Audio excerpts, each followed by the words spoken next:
Hey everyone, welcome back to Better Together. Kaila Jarvis, Global Trust and Safety Advisor for Helpshift, a keyword studio, and here with a very dear friend of mine.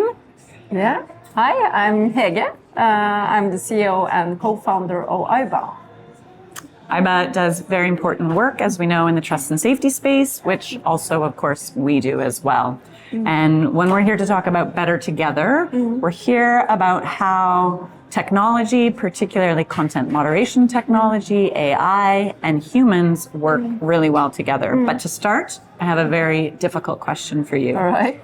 In one word, what does trust and safety mean to you? Oh. Wow, interesting. To be safe, to be, to feel that you're into something that's really a nice place to be. Yeah. I think it's about the safety, Safety. Yeah, safety is a good word. It's in the title, trust and safety. So it's a super important part. Hege, you founded your company how many years ago? Almost 4 years. 4 years ago, which is amazing. And what prompted you to do that? What brought you into this space? Well, we started as a company 4 years ago, but prior to that, it has been a research at the Norwegian University. Gotcha. So what brought us into it was Amanda Todd from Canada. So Story. when we learned the story about her being groomed online and all the harm that happened to her after, and that she also took her own life, it shocked us. Yeah. So we wanted to do something about the problems. So that's why we're here. So we're using our knowledge in behavioral science, machine learning, AI, and continuous authentication.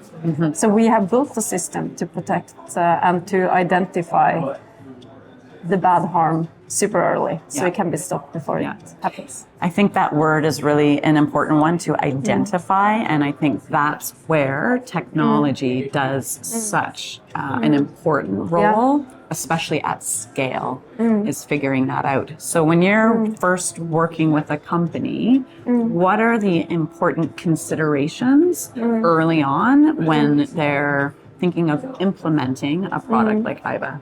Yeah, so we're spending a lot of time with them to understand what are their really pain points, and also to understand what are they doing initially. Yeah.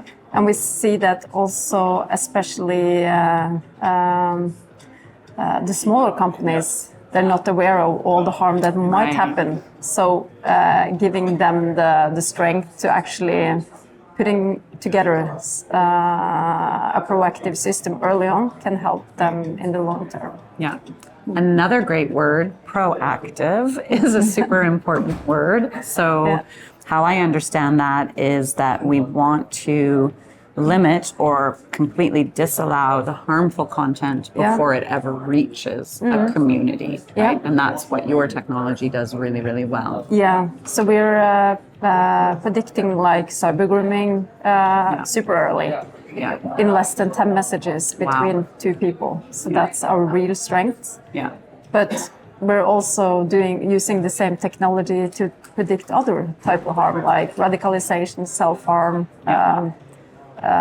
such things as spam. It's also a big problem for the industry. Yeah, absolutely. Yeah. Hege and I have worked together for a number of years, and we feel that the intersection between humans and technology, the reason we're having this conversation, is so important. So once a company has implemented and integrated, and the technology is very good at uncovering these oftentimes terrible circumstances, what then, or how do you see humans adding value to that workflow and to that process? Yeah, so we see this as a three-layered approach. First, we filter out the words like the obvious content and the obvious harm, like keywords. Yeah. Not keywords, but not keywords. It's always a tricky part with our company, keywords and keywords. Yeah, so we're not filtering out you, but the bad words. And second, we're we are looking at the context. Like, is this, because very often it's not about the words, it's about the intention. And we're uncovering the intention. But we also believe that the humans has to look into it, especially in the really bad, severe cases like grooming, radicalization, self-harm. Yeah. So we have built a system around the human moderators so they can, it's a tool for them so they can be more efficient and also focus on the real topics in that community. Absolutely. And I love that you framed it that way, the tool to support the moderators, because working from the human side, the human in the loop moderation, there is concern from the folks that we employ and that we work with, and also industry-wide, that the perception is that technology is here to replace the humans. But what I believe to be true is that it is here to be utilized as a very effective, very scalable tool that can then allow them time to focus on maybe some of the really hard stuff that we've been talking about from real life threats, but then maybe also on increasing the trust within a community. So we've focused a lot on the safety piece.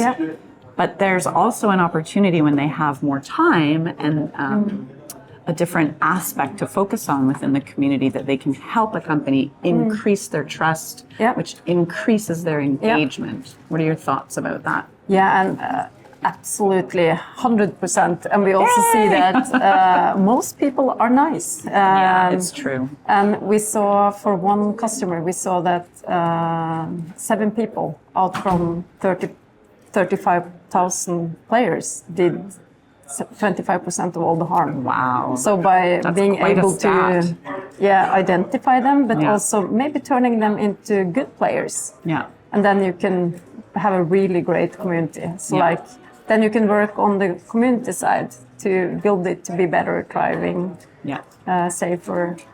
Safer communities, absolutely. And that piece is really interesting to me, because once a community feels safe, and should a player arrive that wants to disrupt that community, them knowing that the company is going to take action and do something about it increases that trust. Right? It does. And so they want to stay and they want to remain. They don't feel that it's just, they're never going to do anything about it. Yeah, exactly. And we see that in our, when we're looking at our data, we see that the nice and thriving communities, the players, they stay longer, spend more money, and they're also bringing their friends into the game. Yeah, so absolutely. It's very good for the business. Yeah, for sure, for sure.